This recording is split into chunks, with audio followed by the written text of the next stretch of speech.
Hello guys, welcome to our YouTube channel Reel Flicks. तो guys आज हम Hollywood की एक न्यू मूवी को कवर करेंगे और इस मूवी का नाम है Ghost Buster Frozen Empire. Movie के स्टार्ट में हम न्यूयॉर्क 1904 का वक्त देखते हैं, जहां पर कुछ गार्ड्स एक जगह जाते हैं। जब वो दरवाजे को हाथ लगाता है तो एक गार्ड कहता है ये बहुत ठंडा है। उसका हाथ उस दरवाजे के साथ चिपक गया था, यानी कि जम गया था। फिर वो अपने हाथ को पीछे खींचता है। जब वो दरवाजे को खोलता है तो देखता है कि अंदर बर्फ ही बर्फ है, जैसे कोई बर्फ का तूफान आ गया हो। वहां पर जितने भी लोग थे वो सारे के सारे जमे हुए थे। वहां पर एक औरत भी थी जो कि एक मंत्र पढ़ रही होती है और एक औरत के अंदर किसी चीज को कैद कर रही होती है। वो उस चीज को और के अंदर बंद कर देती है। उसके बाद हम प्रेजेंट टाइम को देखते हैं। कुछ गोस्ट बस्टर एक गोस्ट का पीछा कर रहे होते हैं। वो रोड के ऊपर अपनी कार चला रहे होते हैं। वो गोस्ट उन्हें काफी घुमा फिरा रहा था। फिर स्प्लेंजर तंग आकर खुद को कार से बाहर निकालती है और उसके ऊपर एम करती है। वो एक गन से एक बीम को शूट करती है। वो बीम उस घोस्ट को पकड़ लेती है। वो घोस्ट अभी भी उनके हत्थे नहीं चढ़ा था। फिर ट्रेवर अपनी बहन की मदद करने के लिए कार से एक रिमोट कंट्रोल छोटी कार निकालता है और वो भी सड़क के ऊपर चला देता है। उससे भी उनकी कोई मदद नहीं होती तो उसकी मॉम कैली ड्रोन को कार से बाहर निकालती है और उसे कंट्रोल करके उस भूत के ऊपर ले जाती है। फिर वो उस भूत को उस ड्रोन के अंदर बंद कर लेती है। लेकिन इस दौरान शहर का भी काफी नुकसान हो गया था। वो काफी साइकिल्स और इमारतों को काफी नुकसान पहुंचाते हैं। अब वो सब सिटी के मेयर के सामने खड़े थे। सिटी का मेयर उनसे पूछता है क्या तुम्हें लगता है कि तुमने काम को कम किया है? तो वो कहते हैं कि हाँ, हमने एक भूत को पकड़ लिया है। तो वो कहता है कि नहीं, तुमने शहर को बहुत ज्यादा नुकसान पहुंचाया है और ये जो लड़की है इसकी उम्र अभी 18 साल भी नहीं है। तुम इससे इस तरह के काम नहीं करवा सकते। जब वो घर आते हैं तो स्प्लेंजर अपनी मॉम से पूछती है कि क्या मैं कोई गोस्ट बस्टर नहीं हूँ? तो उसकी मॉम कहती है कि नहीं, अभी तुम 18 साल की नहीं हुई और तुम गोस्ट बस्टर नहीं बन सकती। इस पर ग्रोबरसन यानी कि उसके डैड कहते हैं कि 3 साल की तो बात है, 3 साल के बाद तुम 18 साल की हो जाओगी और तुम गोस्ट बस्टर बन जाओगी, इसलिए 3 साल मजे करो। उसके बाद मिस्टर ग्रोबिन्सन उस ड्रोन में से डब्बे को उतारते हैं और उस वॉल्ट के अंदर बंद कर देते हैं जिसके अंदर वो पहले भूतों को बंद करते थे। वो उस डब्बे को उसके अंदर रख के उसका लीवर खींचते हैं तो काफी मुश्किल से उसका लीवर खींचा जाता है। वो अपनी वाइफ कैली से पूछते हैं कि पहले तो कभी ऐसा नहीं हुआ और ये लाइट भी अभी तक ग्रीन नहीं हुई, क्या तुम मेरी मदद करोगी? तो वो और कैली मिलके उसको नीचे खींचते हैं। उसके बाद हम मिस्टर रे को अपने असिस्टेंट पॉडकास्ट के साथ देखते हैं।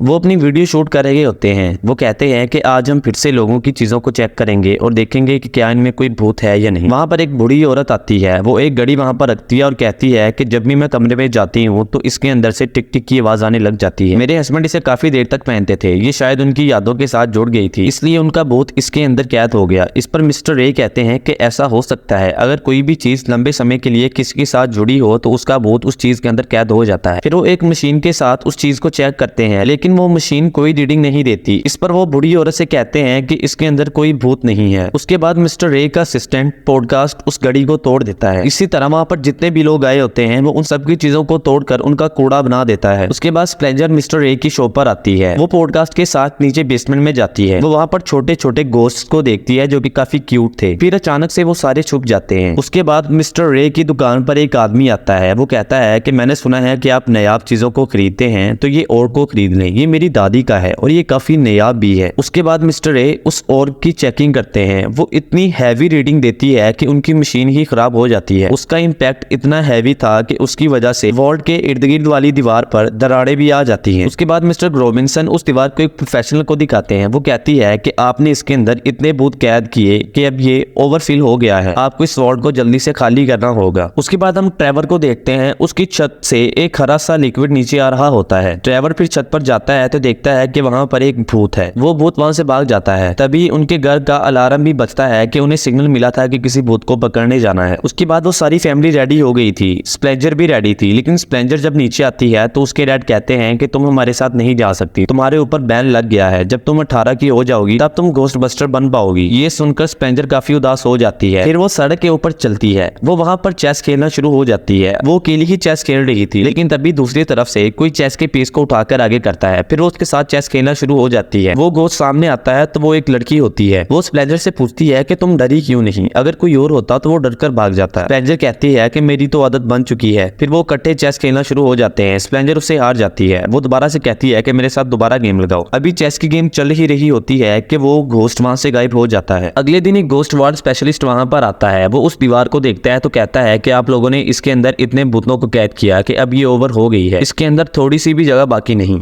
इसलिए हमें भूतों को यहाँ से कहीं और शिफ्ट करना होगा। उसके बाद उनका बॉस विंस्टन उन्हें एक जगह पर ले जाता है। वो कहता है कि जब तुम भूतों को कैद कर रहे थे तो मैं भी यहाँ पर कुछ काम में बिजी था। वो उन्हें काफी हाईटेक जगह पर ले जाता है जहां पर उन्होंने भूतों को कैद करने के लिए तिजोरियां भी बनाई थी। उन तिजोरियों के ऊपर दरअसल एक स्पेशल टाइप की मशीन लगी थी जो उन भूतों को उस दीवार के पार आने से रोकती थी। वहां पर काफी सारे भूत थे। एक भूत ऐसा भी था जो कि किसी भी डिवाइस के अंदर चला जाए तो वो उसे आसानी से कंट्रोल कर लेता था। डिवाइस ही क्या, वो किसी भी चीज के अंदर चला जाए तो उसे कंट्रोल कर लेता था। रात के वक्त जब मिस्टर रॉबिन्सन अपनी मशीन को सही कर रहे होते हैं तो वो स्प्लेंजर को देखते हैं जो कि काफी उदास बैठी थी। वो उसका दिल रखने के लिए कहते हैं कि इस मशीन को देखो, इसे क्या हो गया है। स्प्लेंजर फिर उसका प्लग लगाती है और कहती है कि ये ले आपकी मशीन ठीक हो गई। तो मिस्टर रॉबिन्सन कहते हैं कि तुम तो काफी माहिर हो। वो कहती है कि मैंने सिर्फ प्लग लगाया है। ये कहकर वो वहां से चली जाती है। उसके बाद मिस्टर रॉबिन्सन और उनकी फैमिली एक भूत को पकड़ने जाते हैं। घर पर स्प्लेंजर अकेली थी। उसे फोन आता है। वो फोन को पिक करती है। फोन पर एक औरत बात कर रही होती है। वो कहती है कि क्या घोस्टबस्टर बात कर रहे हैं? तो वो कहती है कि हाँ। फिर स्प्लेंजर पॉडकास्ट को अपने साथ ले जाती है। जब वो जगह पर पहुंचती है तो वो देखती है कि ये वही भूत है जिसके साथ उसने चेस खेला था। दरअसल उस भूत का नाम मेलोडी है। वो उसके ऊपर वही बीम फायर करती है लेकिन वो वहां से चली जाती है। जब वो घर आती है तो देखती है कि खिड़की के बाहर वही भूत यानी कि मेलोडी खड़ी है। स्प्लेंजर मेलोडी से कहती है कि मेरा निशाना काफी अच्छा है, मैंने तो तुम्हें इसलिए छोड़ दिया कि तुम वहां से भाग जाओ। मेलोडी कहती है कि मैं ये जानती हूँ। वो आपस में काफी बातें करती हैं। वो अब दोस्त बन गई थी। मेलोडी स्प्लेंजर से कहती है कि क्या तुम मुझे अपना घर दिखाओगी? स्प्लेंजर कहती है कि ठीक है। फिर वो उसे अपना घर दिखाती है। घर दिखाते दिखाते उसे वो वॉल्ट भी दिखा देती है जिसके अंदर वो भूतों को कैद करते थे। फिर मेलोडी उसे कहती है कि मैं जलकर मरी थी। वो उसे एक मैच बॉक्स भी दिखाती है और कहती है कि इसी की वजह से सारे घर को आग लगी थी। तो स्प्लेंजर कहती है कि यानी तुम्हारी ये चीज है जिसके अंदर तुम कैद हो? मेलोडी कहती है कि हाँ, हो सकता है। उसी रात कुछ गोस्ट स्पेशलिस्ट उस और को एक मशीन के अंदर रख के उसके अंदर से गोस्ट को निकाल रहे थे, लेकिन वो इतना हैवी था कि उसने उनकी उस मशीन को ही डिस्ट्रॉय कर दिया। वहां से बिजली भी चली गई थी। इलेक्ट्रिसिटी ना होने की वजह से उनकी मशीन्स भी बंद हो गई थी। तभी सारे गोस्ट आजाद होने ही वाले थे कि वहां पर जो स्पेशलिस्ट था उसने जनरेटर को रीस्टार्ट कर दिया और इलेक्ट्रिसिटी आ गई। अगले दिन वो सबको वहां पर बुलाता है और कहता है कि इस और में कुछ तो बात है। फिर वो उस आदमी यानी कि नदीम के पास जाते हैं जिसने ये और बेचा था। वो नदीम से पूछते हैं कि तुम्हें ये और कहां से मिला? वो कहता है कि ये मेरी दादी का था। फिर वो उन्हें वो कमरा भी दिखाता है जो कि उसकी दादी का था। वहां पर काफी सारा ब्रास था और दो बड़े बड़े सींग भी पड़े थे। फिर वो नदीम को अपने साथ ले आते हैं। वो उसको चेक करते हैं कि कहीं वो भी गोस्ट नहीं, लेकिन वो टेस्ट को पास कर लेता है। जब वो और को उन भूतों के पास करता है तो पॉडकास्ट उसकी वीडियो रिकॉर्ड कर लेता है। जब वो वीडियो को दोबारा देखता है तो उसके अंदर से कुछ आवाज आ रही होती है। जब वो अपने बॉस रे को ये वीडियो दिखाता है तो रे कहते हैं ये कोई कदीम भाषा है। रे कहते हैं कि इस भाषा को जानने वाले कुछ ही आदमी बाकी हैं। फिर वो उन्हें अपने एक दोस्त के पास ले जाते हैं जो कि एक लाइब्रेरी का इंचार्ज था। वो उस ऑडियो को सुनता है और कहता है कि मैं जानता हूं कि ये क्या है। फिर वो और की फोटो देखता है और वो समझ आता है। वो कहता है कि मेरे साथ नीचे आओ। फिर वो उन्हें लाइब्रेरी की बेसमेंट में ले जाता है। वो वहां से एक पुरानी सी बुक को निकालता है और कहता है कि हजारों साल पहले एक बादशाह था। उसने एक देवता से मदद मांगी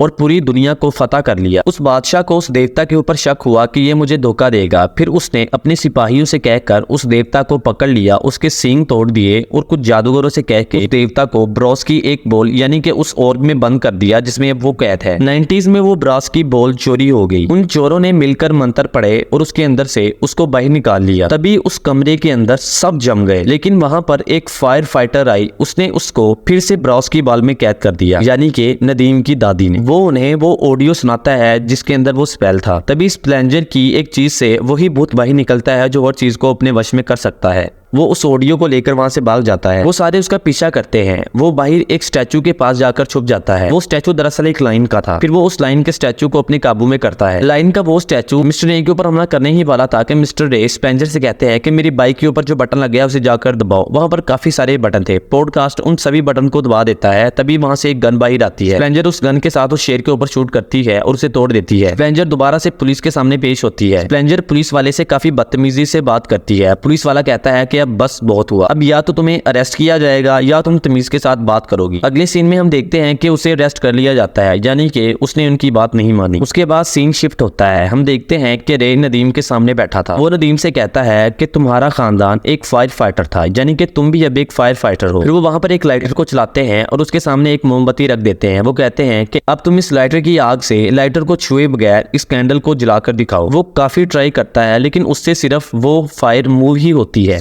स्पेंजर अब फिर से काफी उदास थी क्योंकि उसे दोबारा से पुलिस की डांट खाना पड़ी थी। स्पेंजर फिर से अपने रूम से बाहर जाती है और वहीं चेस बोर्ड के पास जाकर बैठ जाती है। वहां पर मेलोडी दोबारा से आती है। फिर वो शहर में घूमना शुरू हो जाते हैं। घूमते घूमते मेलोडी स्पेंजर से कहती है कि कितना अच्छा होता अगर तुम भी भूत होती। स्पेंजर कहती है कि ऐसा हो सकता है। फिर वो उसे अपने साथ उसी लेबोरेटरी में ले जाती है जहाँ पर वो चीजों में से भूतों को निकालते थे। स्पेंजर फिर वहां पर एक प्रोग्राम रन करती है। वो अपने आप को उस मशीन के अंदर बंद कर लेती है। वो कहती है कि अब 2 मिनट के लिए मैं भी भूत बन पाऊंगी। वो मशीन चलती है और उसके अंदर से उसकी आत्मा को बाहर निकाल लेती है। वो मेलोडी के पास जाती है। मेलोडी उसे कहती है कि आई एम सॉरी। जैसे ही वो ये कहती है स्पेंजर के ऊपर एक भूत का कंट्रोल आ जाता है, यानी कि उसी ब्रास की बॉल उस ऑर्ग का। फिर वो स्पेंजर के जरिए से उस मंत्र को स्पेल करता है जिसके जरिए से वो ब्रास की बॉल से बाहर आ जाता है। 2 मिनट का वक्त पूरा होता है और स्पेंजर अपनी बॉडी में वापस चली जाती है। वहां पर एक गोस्ट बस्टर आती है। वो उसके ऊपर उस बीम को फायर करती है जिससे वो तकरीबन हर भूत को पकड़ लेते थे, लेकिन जैसे ही वो उसके ऊपर उस बीम को फायर करती है तो वो भूत उसको जमा देता है। वो भूत अब नदीम के भाई के पास जाता है और उसे मार देता है। फिर वो नदीम के घर में आता है। वो उसकी पिक्चर को देखता है। फिर वो वहां से अपने सींग उठाता है, यानी कि अब वो फुल पावर में था। उसके बाद हम बीच को देखते हैं जहां पर काफी सारे लोग एंजॉय कर रहे थे। वो गोस्ट वहां पर अटैक करता है। वो वहां पर हर चीज को जमा देता है। मिस्टर ग्रोबिंसन, कैली और स्पेंजर कार में बैठकर रे के पास जाते हैं। जब वो रे के पास चले जाते हैं तो रे उन्हें दिखाता है कि हमें एक फायर फाइटर मिल गया, अब हम उस भूत को पकड़ पाएंगे। पॉडकास्ट नदीम से कहता है कि इन्हें अपना जलवा दिखाओ। फिर वो स्लाइडर से आग को मोमबत्ती के ऊपर शिफ्ट करता है। वो अपनी तैयारी शुरू कर देते हैं। स्पेंजर कहती है कि क्या आपको पता है कि कदीम जमाने के लोग उस भूत को क्यों पकड़ पाए थे? उन्होंने ब्रास का यूज किया था, जबकि हमारे इक्विपमेंट्स में जिंक का इस्तेमाल होता है। हम इसके ऊपर ब्रास की कोटिंग करके उस भूत को पकड़ सकते हैं। फिर वो ब्रास को पिघलाती है और उस मशीन के ऊपर ब्रास की कोटिंग कर देती है। उसके बाद वहां पर सारे भूत हमला कर देते हैं जो कि उस लैब के अंदर बंद थे। हम स्पेंजर को देखते हैं जो कि वॉर्ड की तरफ जा रही होती है। वहां पर मेलोडी भी होती है। मेलोडी स्पेंजर से कहती है कि मुझे माफ कर दो, मैं ये करना नहीं चाहती थी, मगर उस भूत ने मेरे परिवार को अपने वश में कर रखा था। मैं अपने परिवार से मिलना चाहती थी, इसलिए अब मैं जा रही हूँ। ऊपर सारे उस बड़े देवता से लड़ रहे होते हैं। वो उसके ऊपर बीम फायर करता है, लेकिन उस बीम का उसके ऊपर कोई असर नहीं होता। तभी वहां पर नदीम आता है। वो कहता है कि हम दोनों मिलकर इस मसले को सुलझा सकते हैं। वो भूत उसकी बात नहीं मानता। फिर वो लाइटर निकालता है। वो उसे चलाने की कोशिश करता है, लेकिन वो लाइटर नहीं चलता। ग्रोबिंसन उसे कहता है कि क्या तुमने सारे लाइटर को प्रैक्टिस के साथ ही खत्म कर दिया? नदीम कहता है कि मुझे तो नहीं पता था कि ये खत्म भी हो सकता है। फिर वो भूत उससे उस लाइटर को छीन लेता है। वो सारे डर के मारे पीछे भाग जाते हैं। वो भूत उस तिजोरी को खोल देता है जिसकी वजह से सारे भूत बाहर भाग रहे होते हैं। फिर वहां पर स्पेंजर आती है। वो उस मशीन जिसके ऊपर उसने ब्रास की ब्लेडिंग की थी उसकी बीम से उसके ऊपर अटैक करती है और वो उसे तकरीबन पकड़ ही लेती है, लेकिन वो भूत काफी स्ट्रॉन्ग था। वो उस काबू में नहीं आ रहा था। वो तकरीबन स्पेंजर को मारने ही लगता है कि वहां पर मेलोडी आती है। वो अपनी उस मैच बॉक्स के साथ आग को जलाती है। नदीम जब आग को देखता है तो वो उस आग को अपने हाथ के अंदर कैद करके उसके ऊपर आग की एक बीम को शूट करता है। एक तरफ से नदीम आग को शूट करता है, दूसरी तरफ से स्पेंजर उसके ऊपर उस बीम को फायर कर रही थी। ग्रोबिंसन नीचे जाता है। वो उस वॉल्ट के उस लीवर को खींच रहा होता है, लेकिन उससे वो नहीं हिल रहा होता।